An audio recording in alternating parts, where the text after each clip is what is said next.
8 people shared the same nightmare before they died. In their dreams, they were murdered by a figure in black who knew their deepest fears. When they woke up, they had minutes before their hearts stopped forever. What I discovered about the dream killer would force me to investigate crimes committed in a realm where the laws of physics don't apply and the only evidence exists in the minds of the dead. I'm Detective James Carter, and after solving 10 cases that challenged every assumption about reality, I thought I was prepared for anything. But the case of the dream killer would take me into a world where murder could be committed through sleep itself, and where the line between dreams and death had been permanently erased. The first call came from Dr. Marina Volkov at the Sleep Research Institute on a Monday morning in January. She was reporting a series of deaths that defied medical explanation. "Detective Carter," she said when I arrived at the institute, "I need to report what I believe are murders committed through dream manipulation." Dr. Volkov was a sleep researcher in her 40s who specialized in studying the neurological processes that occur during REM sleep. She had been monitoring patients with severe sleep disorders when she discovered something that challenged everything she knew about the relationship between dreams and physical health. Dr. Volkov, what do you mean by murders committed through dreams? 8 of my patients have died over the past month, all from sudden cardiac arrest during REM sleep. But before they died, they all reported having the same nightmare. She led me to her monitoring room, which was filled with computers that tracked brain activity, heart rate, and other vital signs of sleeping patients. "Detective, look at these recordings from the night Patricia Morrison died." The monitors showed brain wave patterns, heart rate data, and video footage of Patricia Morrison sleeping in the research facility. For the first 3 hours, everything appeared normal. But at 3:17 a.m., Patricia's brain activity spiked dramatically. Dr. Volkov, what caused this sudden change in brain activity? According to our equipment, Patricia entered an extremely intense REM state that lasted exactly 7 minutes. Her brain showed activity patterns we've never recorded before. What happened during those 7 minutes? Patricia was experiencing the nightmare that all 8 victims reported before their deaths. When she woke up at 3:24 a.m., she was screaming about being murdered by someone who knew her childhood fears. And then? Patricia died of cardiac arrest at 3:27 a.m., 3 minutes after waking from the nightmare. I examined the medical records for all 8 victims. Each had died within minutes of experiencing the same nightmare, and each had reported that the dream felt more real than normal dreaming. Dr. Volkov, what did these patients tell you about their nightmare? They all described being trapped in a dark room with someone they couldn't see clearly. This figure would speak to them about their most private fears, childhood traumas, and personal secrets that they had never shared with anyone. Did they describe how they were killed in the dream? Each victim was murdered in a way that was specifically tailored to their deepest psychological fears. For Patricia, who had been afraid of drowning since childhood, the figure held her underwater until she died in the dream. And the cardiac arrest occurred after they woke up? Within minutes. As if the trauma of being murdered in the dream was so severe that their hearts couldn't handle the shock of returning to consciousness. The pattern was disturbing but seemed medically impossible. Dreams, no matter how vivid or frightening, shouldn't be able to cause immediate cardiac death in healthy individuals. Dr. Volkov, were all 8 victims patients at your sleep research facility? No, that's what makes this even more mysterious. 3 were my patients, but the other 5 died at home in their own beds. The only connection is that they all reported having the same nightmare before they died. How do you know about the nightmare experiences of people who weren't your patients?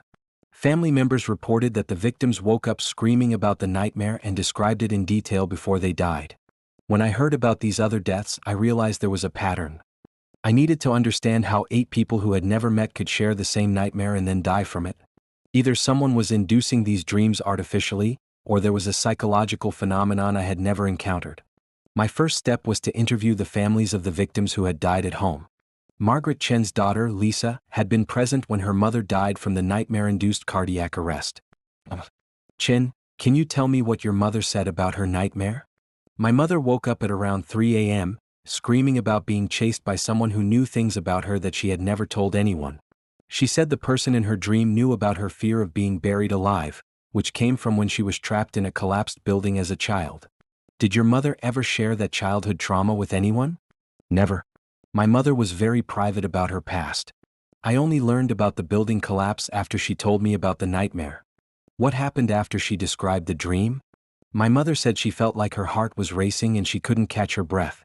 She died about 2 minutes later, still talking about how real the dream had felt. I interviewed the families of 4 other victims and heard remarkably similar stories. Each victim had woken up describing a nightmare where they were murdered by someone who possessed intimate knowledge of their deepest fears and most private experiences. But the most disturbing detail was that the fears mentioned in the dreams were things the victims had never shared with anyone, suggesting that whoever was causing these nightmares had access to information that existed only in the victim's own memories. "Detective Carter," said Robert Martinez, whose father had died from the nightmare, "my father said the person in his dream knew about something that happened when he was 8 years old that he had never told anyone, not even my mother." "What was it?" "My father said he had accidentally caused a fire that destroyed his neighbor's garage when he was a child, but he never confessed to it. In the nightmare, the killer used that secret to torment him before murdering him." "How could someone else know about a secret your father never shared?" "That's what I can't understand. Unless someone can read minds or access memories directly, there's no way anyone else could have known." The case was suggesting that someone had the ability to access people's private memories and use that information to create psychologically devastating nightmares that could kill through sheer trauma. I decided to investigate Dr. Volkov's sleep research more thoroughly to see if her work might be connected to the dream murders. "Dr. Volkov, what kind of sleep research have you been conducting?" "My specialty is studying the relationship between REM sleep and memory consolidation. I've been developing techniques to monitor and potentially influence dream content." "You can influence what people dream about?" "To a limited extent, yes.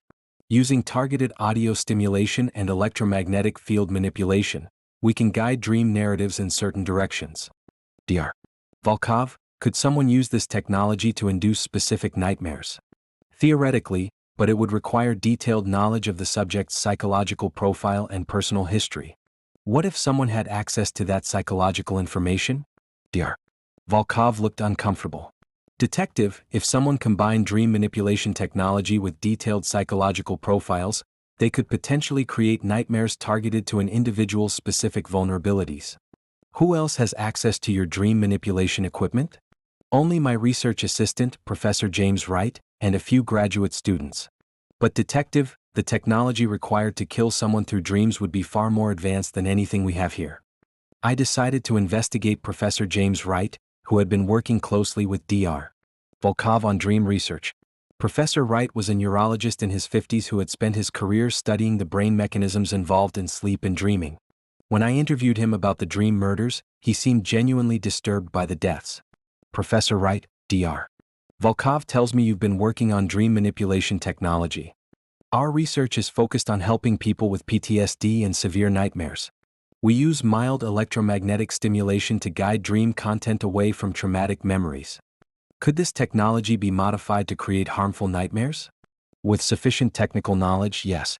But detective, actually killing someone through dreams would require understanding the precise neurological triggers for cardiac arrest during sleep." "Do you have that understanding?" "I've studied the phenomenon, but only from a medical perspective. I would never use that knowledge to harm anyone." "Professor Wright, do you know how someone could access the private memories and fears of the dream victims?" He was quiet for a long time. "Detective, there are experimental techniques for extracting information from people's memories, but they're highly illegal and extremely dangerous." "What kind of techniques?" "Electromagnetic brain stimulation, chemical memory enhancement, even hypnotic regression combined with neurological monitoring. Someone could potentially access memories that the subject isn't consciously aware of." "Who would have access to such techniques?" "Only researchers working in classified neuroscience programs, or someone with access to advanced medical equipment and years of specialized training." Professor Wright's explanation suggested that the dream killer was someone with advanced knowledge of both sleep research and memory extraction techniques. My investigation led me to Lisa Chen, a former patient at the sleep research facility who had been treated for severe nightmares 6 months earlier. Lisa was a woman in her 30s who had sought treatment for recurring nightmares related to childhood trauma. She had participated in Dr. Volkov's experimental dream therapy program before being discharged as successfully treated. "Chin, during your treatment at the sleep research facility, did anyone access your personal memories or psychological history?" Dr. Volkov and Professor Wright conducted extensive interviews about my childhood experiences and traumatic memories. They said understanding my psychological triggers was necessary for the dream therapy. "Did the treatment involve any unusual procedures?" They used some kind of electromagnetic device while I slept that was supposed to redirect my dream content. But detective, there were side effects they didn't warn me about. What kind of side effects? After the treatment, I started having dreams about other people's memories and experiences. It was as if the device had somehow connected my mind to other people's thoughts. Did you report these side effects? I tried to, but Dr. Volkov said it was a normal part of the healing process and that the effect would fade over time. Has it faded? Lisa looked frightened. Detective, it's gotten worse. Now I can access people's memories when I'm awake, just by concentrating on them. I can see their most private thoughts and experiences. This was the breakthrough I had been looking for.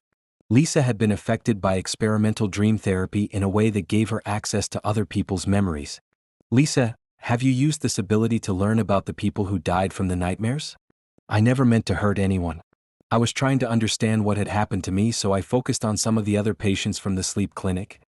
And you discovered their private fears and traumatic memories?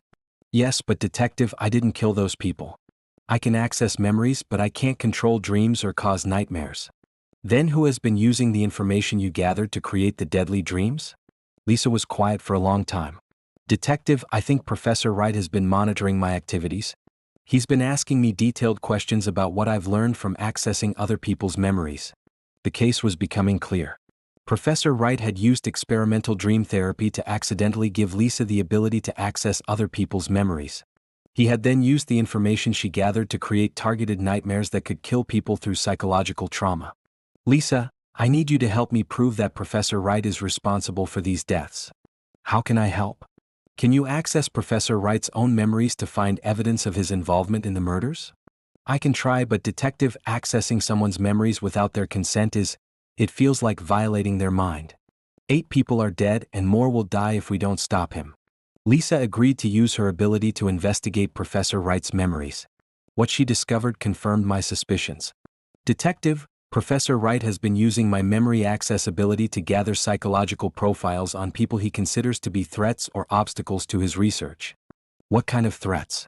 Patients who were questioning his methods, researchers who were competing for his funding, even family members who were asking too many questions about the dream therapy program. And he's been using this information to create deadly nightmares? Professor Wright has been combining the psychological profiles with advanced dream manipulation technology to create nightmares that are specifically designed to cause fatal cardiac events. How is he delivering these nightmares to victims who aren't in the sleep lab? He's been using portable electromagnetic devices that can be placed near someone's bedroom to influence their dreams remotely. With Lisa's evidence and her ability to access Professor Wright's memories, I had enough information to arrest him for multiple counts of murder through dream manipulation. When I confronted Professor Wright with the evidence, he initially denied involvement in the deaths. Professor Wright, we have evidence that you've been using experimental technology to induce fatal nightmares in people who threatened your research. Detective, that's impossible. Dreams can't kill people. But psychological trauma can cause cardiac arrest, especially when combined with electromagnetic stimulation of the brain during REM sleep. Professor Wright's composure finally broke. Detective, you don't understand the breakthrough I've achieved. I've proven that consciousness can be manipulated and controlled through dreams. By murdering 8 innocent people. By advancing our understanding of the human mind beyond anything that's been accomplished before. Professor Wright, how did you justify killing people for research? The subjects I selected were individuals who posed threats to important scientific work. Their deaths served a greater purpose. What greater purpose? Proving that human consciousness can be controlled and manipulated through targeted dream intervention. This research will revolutionize treatment for mental illness, PTSD, and psychological disorders. Professor Wright had been conducting illegal human experiments using dream manipulation technology to kill people who interfered with his research. He had used Lisa's accidental memory access ability to gather the psychological information necessary to create personalized fatal nightmares. Professor James Wright was charged with 8 counts of murder through experimental technology. Lisa Chen was granted immunity in exchange for her testimony and cooperation in understanding the memory access abilities she had developed. Dr.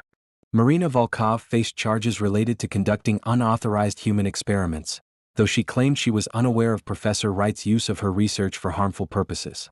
The case of the dream killer revealed that the boundary between dreams and reality was more permeable than anyone had realized.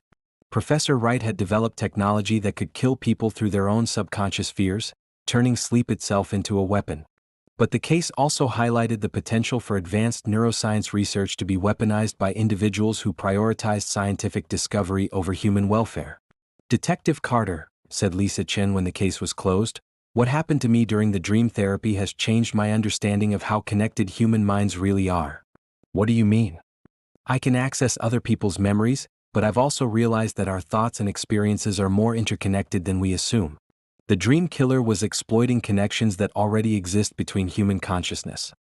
The dream killer case taught me that as neuroscience advances, criminals will find new ways to exploit the vulnerabilities of the human mind. When dreams can be weaponized and memories can be accessed without consent, the most private aspects of human experience become potential crime scenes. Every case tells a story, and the story of the dream killer was about the fundamental importance of protecting the sanctuary of human consciousness from those who would exploit it for destructive purposes. Professor Wright's research had proven that dreams could be used to kill, but it had also demonstrated that the human mind's capacity for both connection and violation existed in realms beyond physical reality. In the end, the most disturbing aspect of the case was that Professor Wright had turned the most intimate human experience, our dreams, into a battlefield where murder could be committed without the killer ever being in the same room as the victim. The dream killer had been stopped, but his legacy remained, proof that in an age of advanced neuroscience, even our sleeping minds were no longer safe from those who would use technology to turn our deepest fears against us. Case closed. 8 families mourning loved ones killed by their own dreams. And a new understanding that in the 21st century, murder could be committed in dimensions of reality that the law had never been designed to address.